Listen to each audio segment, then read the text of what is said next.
Okay, so we're going to create a foldable with our 3 states of matter. So take a piece of paper, fold it into thirds.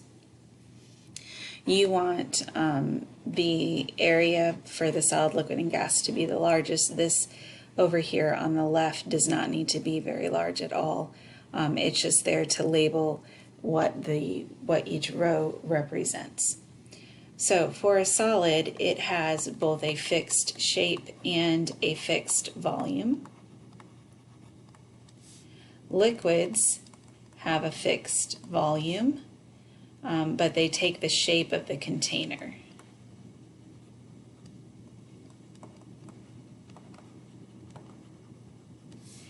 Gases, those particles are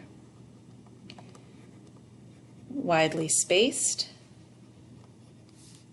so that they don't have a fixed volume or shape, really. They have indefinite volume and shape, but they will completely fill whatever container that they're in.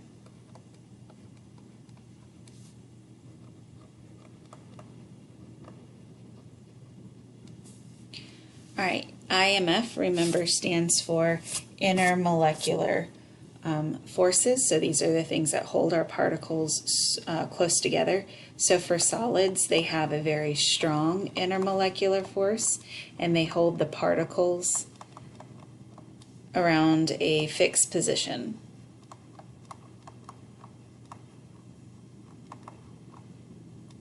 And because they're around a fixed position, they vibrate slowly in place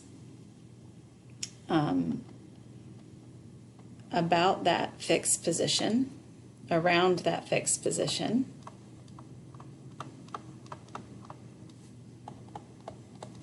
And so they don't have translational velocity. So what that means is those particles cannot move past each other. They're held there in that fixed spot. Now, the intermolecular force of a liquid allows the particles to be held together, but they're loosely held together, so there's some more space around it.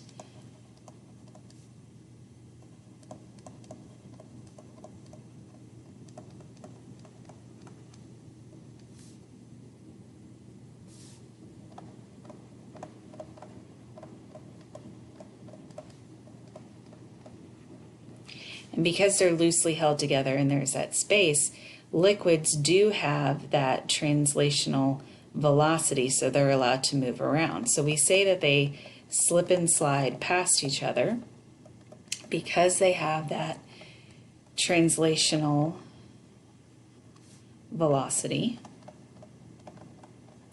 And because they can move past each other, that also means that they can diffuse, which, remember, just means to mix together.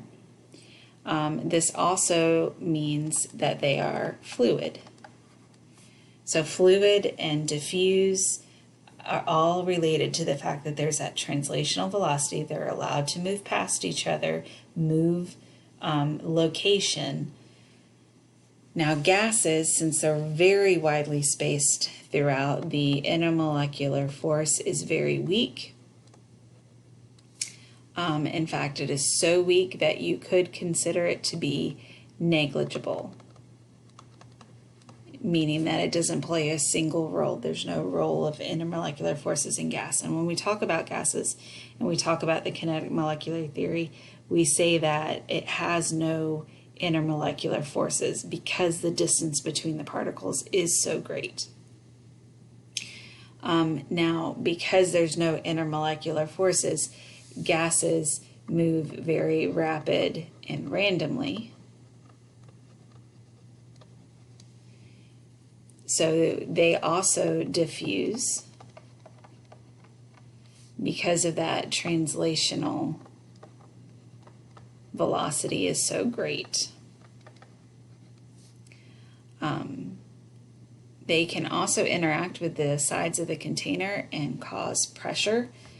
So the pressure is the force against the side of the container. So when you're blowing up a balloon, the particles of the air push against the inside of the balloon, which makes it inflate. All right, so down here in phase changes, let's look at what these phases look like. So solids, we know, are tightly packed together, and they're usually in a crystalline structure. Liquids are going to have more space between them, but notice that they still hang out at the bottom of the container, still kind of grouped together, whereas gases are very far apart and they can fill up all of this space within the container. And so solids tend to be more dense, gases are less dense because there's less there in that fixed space. All right, so let's go over our phase changes. If we were to go from a solid to a liquid, that would be called melting. And it would be an endothermic process because the solid would have to gain more energy to overcome the intermolecular forces. If we went from a liquid back to a solid, we would call that freezing. And that is an exothermic process because it would have to lose energy to get back into that tightly packed space. When we go from a liquid to a gas, we call that boiling or vaporization or evaporating. And that is an endothermic process because the particles are going to, again, have to escape that intermolecular force in order to spread out more. And so when we go back the other way, we say that the gas condenses into a liquid, and that is exothermic.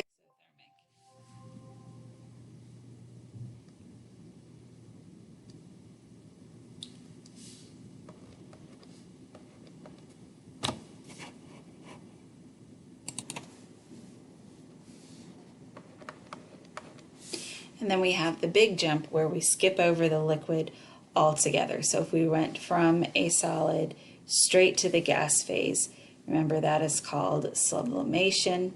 This is your dry ice. It is very endothermic. Those particles in the solid dry ice have to gain a ton of energy in order to escape the intermolecular force and become a gas. And the gas, if it goes straight to the solid form, is called deposition.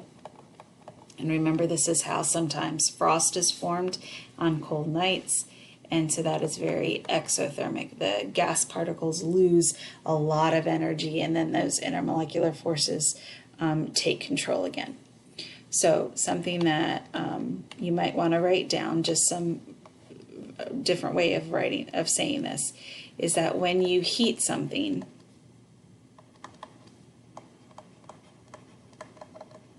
so let's say we have our solid and heat is supplied to the solid at a certain temperature.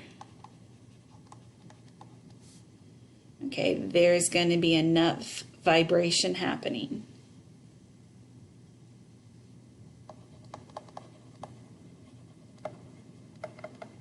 So the vibration is sufficient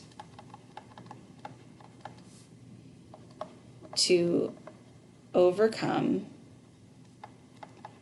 the intermolecular force.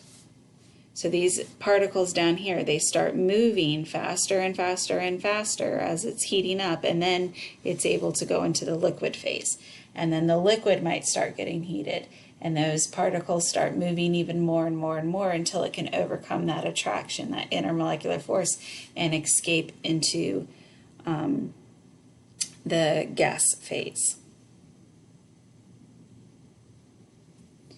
All right, so then we also have our heating curves. And you can sketch this in your notes or you can print this off. It doesn't matter to me. But what you need to remember is that during a phase change,